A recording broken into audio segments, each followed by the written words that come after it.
My cherished students, I would like to welcome you to today's lesson, which is a continuation of Unit 2. This is purely going to be on covalent and dative covalent bond. I'm sure that you enjoyed our previous lesson on ionic bonding. Whilst you are home, I would like to entreat you not to relent in your efforts in studying, and then also to ensure that you are safe. I am pretty sure that very soon school will be in session, and then we'll continue with our face-to-face discussion on this general chemistry. You will recall that when we were discussing the ionic bonding, we talked about the fact that when it comes to ionic bonding, the underlying factor is transfer of electrons from the electropositive ion to the electronegative ion. The case of covalent compounds is not like that. The underlying factor when it comes to covalent compounds is sharing of electrons. So for today, we are going to talk about covalent and then dative covalent bonds. A covalent compound is made when two or more non-metal atoms bond by sharing valence electrons. When two or more non-metal atoms bond by sharing valence electrons. For instance, when I pick chlorine, it's a non-metal. So another chlorine atom joins the first chlorine, and then they share electrons to form a bond. That electrons that they share, that is the covalent bond. So the shared valence electrons between two non-metal atoms is called covalent bond.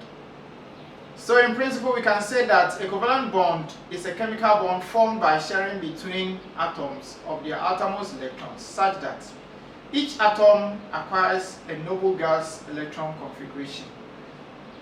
A covalent bond is a chemical bond that is formed by the sharing between atoms of the outermost electrons such that each atom acquires a noble gas electron configuration. A covalent bond can be single, it can be double, and it can be triple. And that depends on the number of electrons that is shared between the atoms. So if you look at examples of covalent compounds, for example, you can talk about hydrogen molecule, you can talk about chlorine molecule, you can talk about fluorine molecule, you can also mention water molecule, nitrogen molecule, oxygen molecule, carbon dioxide, ammonia, methane, hydrogen chloride. All these are examples of covalent compounds. Now, out of the examples that we have mentioned, some of them can be classified as single covalent bonds. Others can also be grouped under double covalent bonds. And then others can be grouped under triple covalent bond.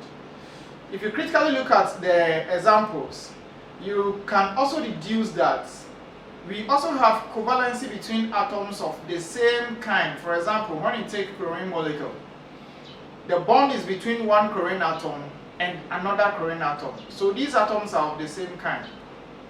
However, when you pick ammonia, the bond is between nitrogen and hydrogen. So this one, it is covalency between atoms of different elements. Now coming back to single covalent bond, I said that it is the sharing of two electrons between two atoms. One electron from each atom. So the two atoms that are involved in the single covalent bond, they are sharing two electrons. These two electrons that they are sharing, one of the electrons is contributed from each of the bonding atoms to form the bond. So example, you can have ammonia, you can have fluorine molecule, you can have chlorine molecule, you can also have bromine molecule. There are many more examples. When it comes to double covalent bond, this is the sharing of 4 electrons between two atoms.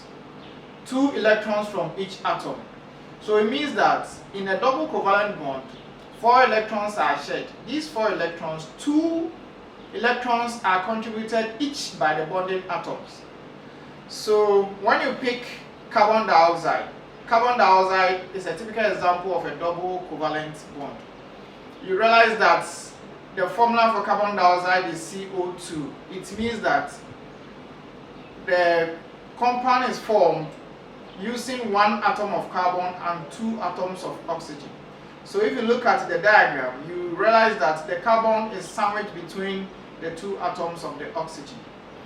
Now when you pick carbon, it has atomic number 6. Now its electron configuration is 2, 4. So on the valence shell of carbon, there are 4 electrons that are there. Now these 4 electrons, it releases 2 at each of its side to bond with each of the oxygen, while the oxygen also comes with 2. You realize that oxygen also has atomic number 8. Its electron configuration is 2, 6. So on its valence shell, it has 6 electrons. Out of these 6 electrons, it also releases 2 to join the 2 that has released by the carbon to make 4 to be shared at that bond. On the other side of the carbon, that is the same thing that also happens. The carbon brings out 2 from its valence shell, and then the oxygen also releases 2 electrons from its valence shell to be used for the bonding. So at the end, when you check, you realize that you are checking the number of electrons on the oxygen, and there are 8 electrons on the outermost shell of the oxygen. The same applies to the carbon as well as the other oxygen. It means that all of them are using these electrons that they are sharing at the same time. Now oxygen is also another example of a double covalent bond. You realize that oxygen has atomic number 8. The electronic configuration is 2, 6. So on the outermost shell of oxygen, there are 6 electrons. So each of the oxygen atoms will bring out 2 electrons to be shared by the 2 oxygen atoms, and that makes it a double covalent bond. In the case of a triple covalent bond, it is the sharing between 2 atoms of 6 electrons. It means that 3 electrons are contributed from each of the atom. A typical example in this case is the nitrogen molecule. So nitrogen also has atomic number 7. When you draw in its electronic configuration, 2 will be on the first shell, and then 5 will be on the outermost shell. So out of the 5 electrons, each of the nitrogen atom will contribute 3 to be used for the bonding. So 3 from one nitrogen, 3 from one nitrogen, making 6. So they are sharing 6 electrons. Now out of these 6 electrons, 3 electrons are contributed by the bonding atom. So that is the case of nitrogen molecule. This is also another pictorial diagram of what we have already mentioned. You see the hydrogen molecule, which is a single covalent bond, and that is another diagram that depicts how the electrons are shared between the hydrogen atoms. Now you look at chlorine, and it's also a single covalent bond. Oxygen is a double covalent bond, like we have said, and that is what I explained earlier on as far as its formation is concerned. Now under it, you realize that there is also another structure that is also depicting the way you can use diagrams to show how the bond occurs between them. So the case of the hydrogen molecule, you see that we have one hydrogen, another hydrogen, and there are 2 electrons, that is the 2 dots you see, sandwiching between the 2 hydrogen atoms. When you go to the chlorine, you also see that each of the chlorine atom has 7 electrons on its outermost shell. So out of the 7, each one has released an electron. So there are 2 electrons that are shared and then are used for the bonding. Now these diagrams that you see are referred to as the electron dot diagram, or the Lewis structure of drawing electrons as far as covalent bonding is concerned. So we have another example here which says, using only the valence electrons, draw diagrams to show the covalent bonding in the following compounds. The very first one that you see is ammonium ion. Now ammonium ion is a dative covalent bond. As we unfold the discussion, we'll get to a point where we'll talk in details about this dative covalent bond. But for dative covalent bond, you realize that the 2 atoms that are involved in the bonding the electrons that are shared, only one of the bonding atoms releases the electrons that are shared. That makes it a dative covalent bond or a coordinate covalent bond. So when you look at the case of ammonium ion, you realize that in the formation of ammonium ion, this is formed between ammonia and a hydrogen that has lost the only electron that is in it. So that hydrogen is a hydrogen ion. It comes with no electron in it. Now if you look at ammonia, that is NH3. So realize that the nitrogen having atomic number 7 with configuration first shell taking 2 and then the last shell having 5. It will be sharing 1 out of the 5 with each of the 3 hydrogen atoms. Then at the end 2 electrons will be left. These 2 electrons that are not involved in the bonding, they are referred to as lone pair of electrons. So it is these 2 electrons that are not initially used in the bonding. That's the hydrogen that has lost its only electron, and for that matter is a hydrogen plus. That comes to use the 2 electrons. In other words, it comes to share the 2 lone pair of electrons of the nitrogen.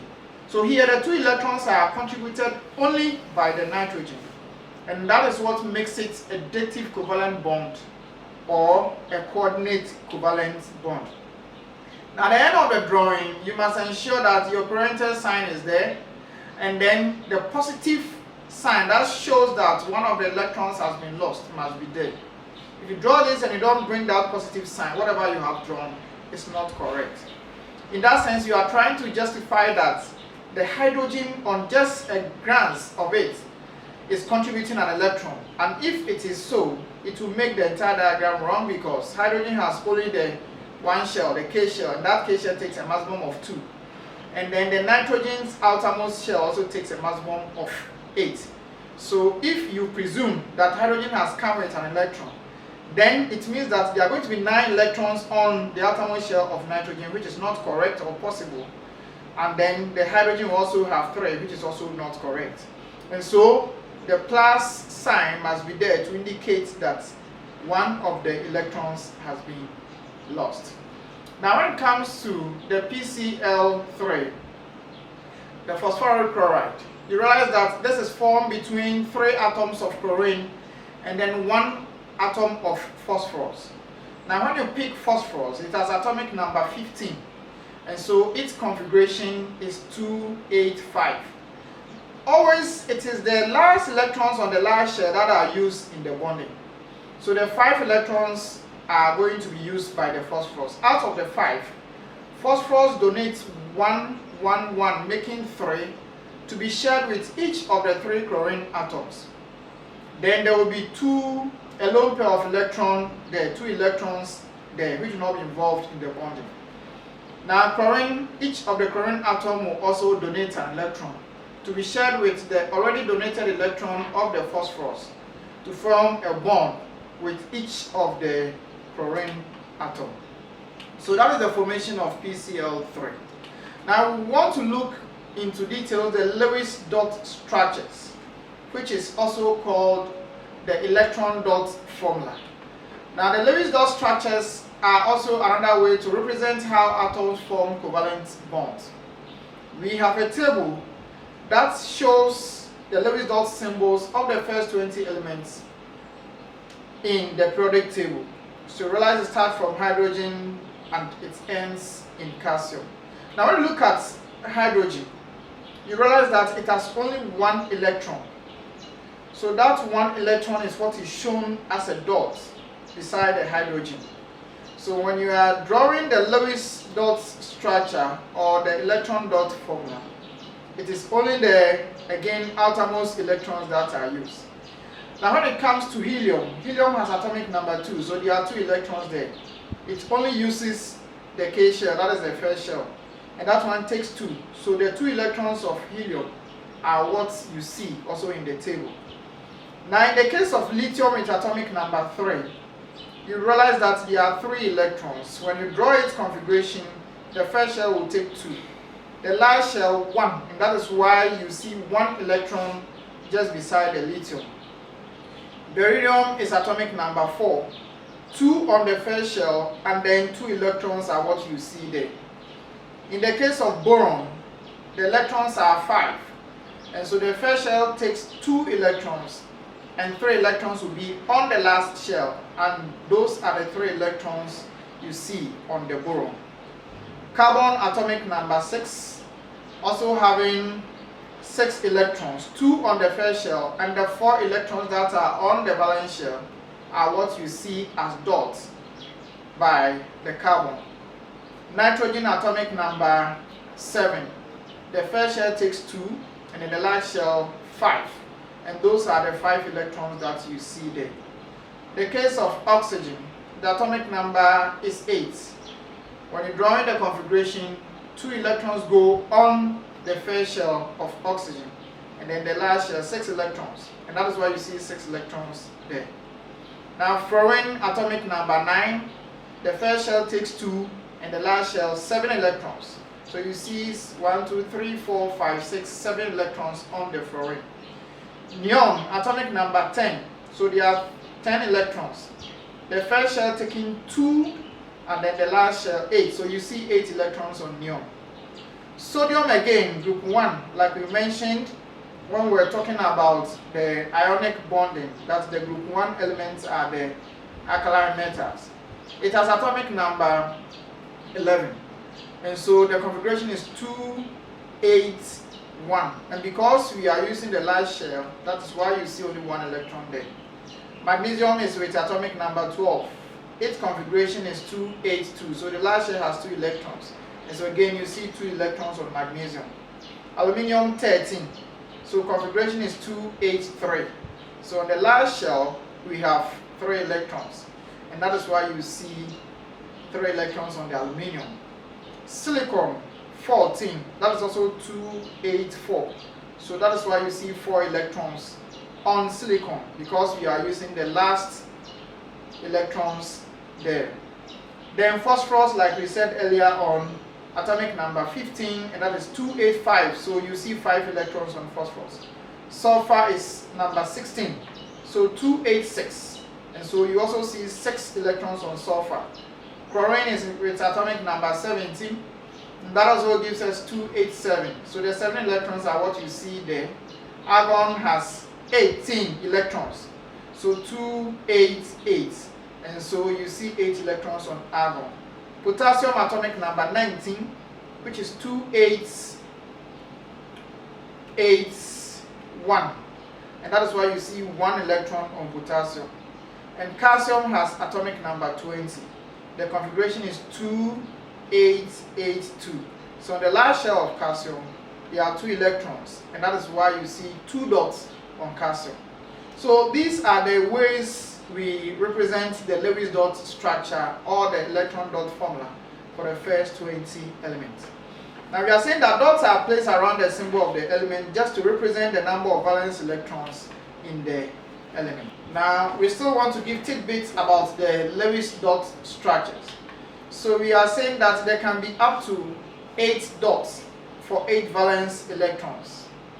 Now when you have 8 electrons, the first 4 electrons are placed as single electrons, then the remaining 4 are paired. So for example, if you are talking about neon, you realize that the atomic number is 10, so the electrons are 10. If you are drawing the configuration, it is 2, 8. Now if you are using the Lewis dots and then you are drawing the 8, first of all you must draw 4 electrons on the neon, and then later you pair them with 4. So that's how it's done.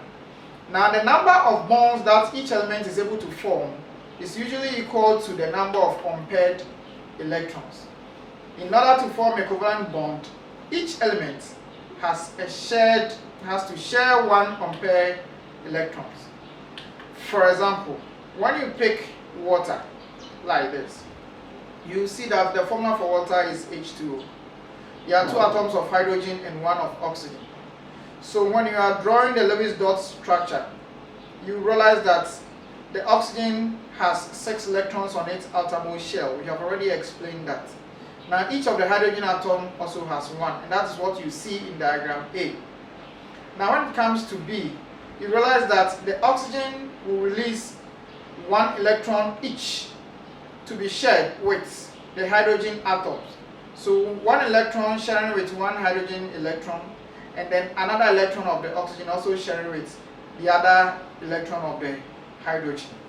Now together they form the bond. So anytime a bond is formed, a single bond is formed, there are two electrons that are there. So when you break a bond, you get two electrons. So that is what you see between the oxygen and the hydrogen as a dash. That's what referred to as a bond. Now we are still explaining further with the Lewis dot structures. We have the NCl3, and this one is also formed between one atom of nitrogen and then 3 atoms of chlorine. So in the same vein, you realize that nitrogen has atomic number 7. Its outermost shell electrons are 5. So out of the 5 electrons, it shares one with each of the chlorine atoms. And remember, the chlorine atoms are 3. So nitrogen shares one on the left side with one chlorine atom, down with one chlorine atom, and then the right side with one chlorine atom. Then each of the chlorine atoms will also contribute 1 electron each from their outermost shell, which are 7 electrons. So then together the bonds are formed. At the end, there will be 2 lone pair of electrons on the nitrogen.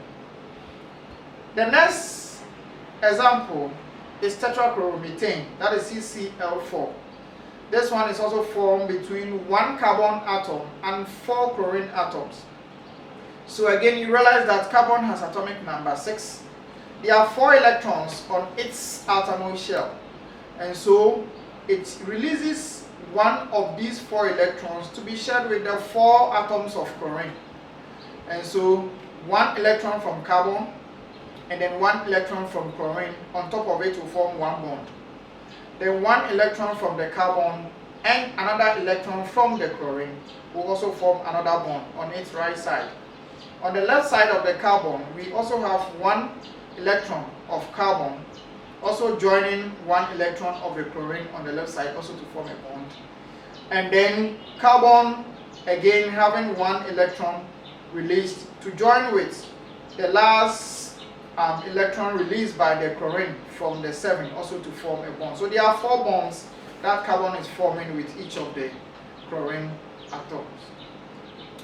Now, lone pair of electrons. What do we mean by lone pair of electrons? These are a pair of outermost shell electrons that are not used in a covalent bond, and they are called lone pair of electrons. I earlier on used this in the explanations that I gave. For example, in chlorine molecule, each chlorine atom contains 3 lone pair of electrons. When you take water molecule, water also has 2 lone pair of electrons. So let's look at the diagram that you see down there. You realize that chlorine molecule, like we have said, the bond is formed between 1 chlorine atom and another chlorine atom. Each of the chlorine atom has 7 electrons on its outermost shell. So out of the 7, each of them will release 1 to be used for the bonding. And that is what you see at the middle. Now, apart from the 2 that are used for the bonding, all the rest of the electrons are referred to as lone pair of electrons. And that's why we say that chlorine has 3 lone pairs of electrons. The case of water, the diagram is also there. 2 lone pairs of electrons. Again, you realize that oxygen at the center is also having 6 electrons on its outermost shell. So these 6 electrons, it releases 1 each to be shared with each of the hydrogen atom. So at the end, there will be 2 lone pairs of electrons. That is 4 electrons that are not used in the bonding. And these are what referred to as the lone pair of electrons. And now we're going on to the details of dative covalent bond, which is also called coordinate covalent bond. This is a covalent bond in which the shared pair of electrons is donated by only one of the bonded species. In other words, one of the bonded atom containing 1 or more lone pairs of electrons.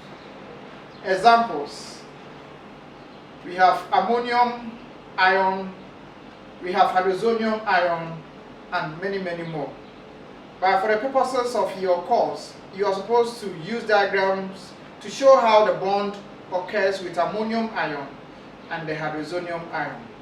We are going to take you through how the ammonium ion is drawn, and then you will try that of the hydrozonium ion, that is H3O+. So when you pick ammonium ion, for example, in ammonia, nitrogen atom has a lone pair of electrons that can be shared with a hydrogen cation to form the ammonium cation. So the first diagram that you see there, that is the ammonia. Ammonia is formed between one nitrogen atom and 3 hydrogen atoms. So at the end, each of the 5 electrons on the outermost shell of the nitrogen, 3 of them join each electron contributed by each of the hydrogen atom to form the bond. At the end, 2 will be left unbonded, and these 2 are the lone pair of electrons. So this ammonia joins a hydrogen ion. A hydrogen ion means that the only electron that is found in hydrogen has been given out, and so it has become a hydrogen plus, meaning that there is no electron in it. So this hydrogen plus comes to use the lone pair of electron of the nitrogen to form the ammonium ion, and so that is what you see there. So we have ammonia having a lone pair of electrons, and then hydrogen ion joining to share the lone pair of electrons with the nitrogen. And in this case, because the 2 electrons that are shared are not contributed by the 2 bonded atoms, but only nitrogen, that is why it is classified as a dative covalent bond or a coordinate covalent bond.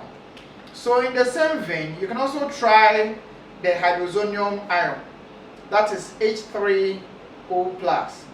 You also realize that this is formed between water and then a hydrogen that has also lost its only electron. And so the 2 lone pairs of electrons of the oxygen, one lone pair will be shared by one of the hydrogen ion, and that will form the H3O+. So at the end of it, you also realize that the parental sign must be there with the positive sign, indicating that the hydrogen that came to share the lone pair of electron of the oxygen, it's not contributing any electron. Now I want to look at properties of covalent compounds. 1, they have low melting and boiling points. When we say they have low melting and boiling points, it means that when you are melting them, any covalent compound, you don't need a higher temperature or a higher amount of heat to be able to melt them as compared to ionic compounds. If you are boiling them, the same thing. You wouldn't need a higher amount of heat to be able to boil them. That's why we say they have low melting and boiling point. Now, covalent compounds are insoluble in water. It means that when you put them in water, they will not dissolve. All covalent compounds will not dissolve in water. Now, they do not conduct electricity. Covalent compounds do not conduct electricity.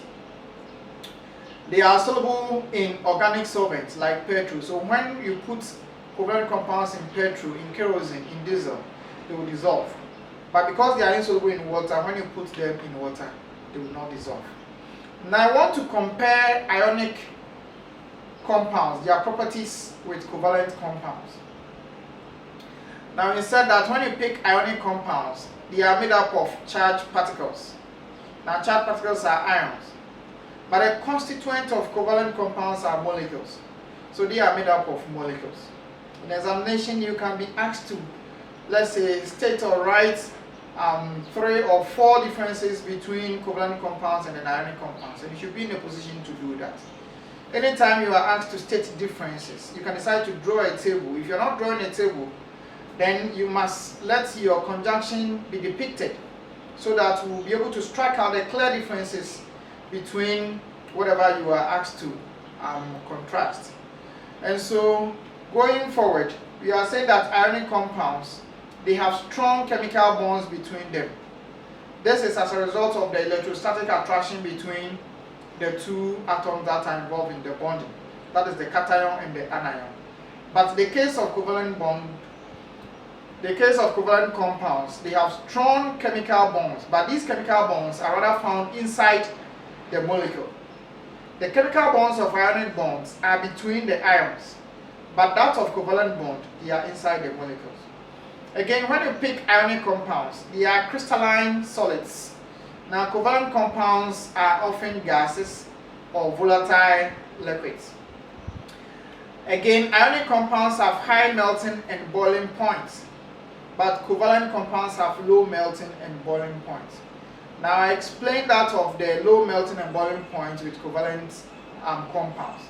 Now, when it comes to the ionic compounds, we are saying they have high melting and boiling points. It means that if you are boiling or melting any ionic compound, you need a certain percentage of heat to be able to break the bonds between them before it can melt or boil. And that is why they are having a high melting and boiling point. A typical example, you realize that those of us who have stayed with our grandmothers, when they are cooking, for example, MPC or anything that they will put salt in, normally you realize that they will put the MPC on it and then allow it to boil before they add the salt.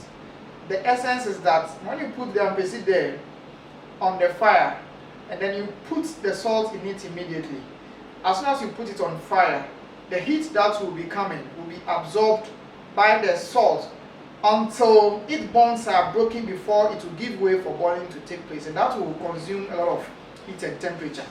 And that is why they have high melting and boiling point. And so normally when you put it on fire and then you allow it to get to its boiling point, then it has already gotten to its temperature that when you put the salt in it, it will just break the bond, and then it continues, and within a twinkle of an eye you realize that your food is ready for eating.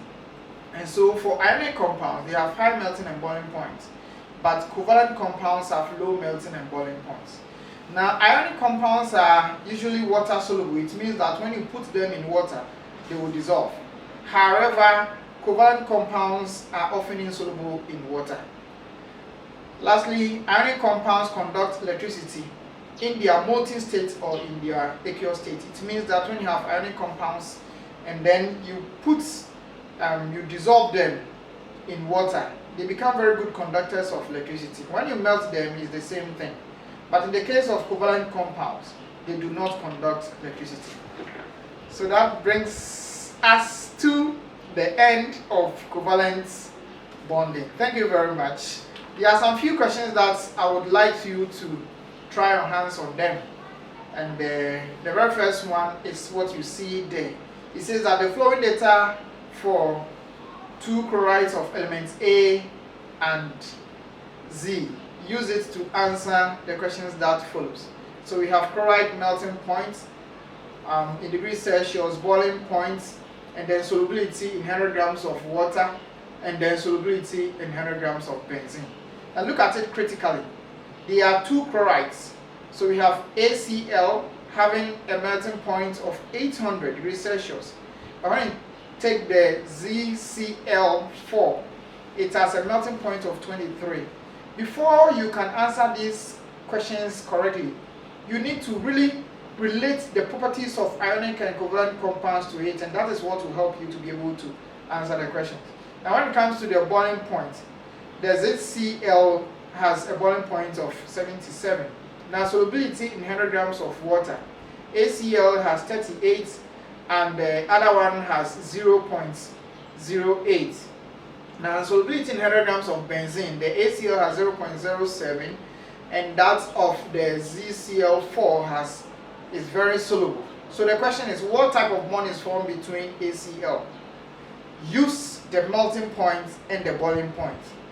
What type of bond is formed between the Z and the Cl? Now B, which of the elements A and Z could be a metal? Which of the chlorides is made up of molecules, and why? Explain the difference in solubility of the chloride. Try your hands on this. Your understanding of the properties will help you to be able to answer them. The next set of questions, group the following into ionic and covalent compounds. In examination, you can be given a set of compounds mixed up, and then you'll be asked to separate them into ionic and covalent, and you should be able to do that.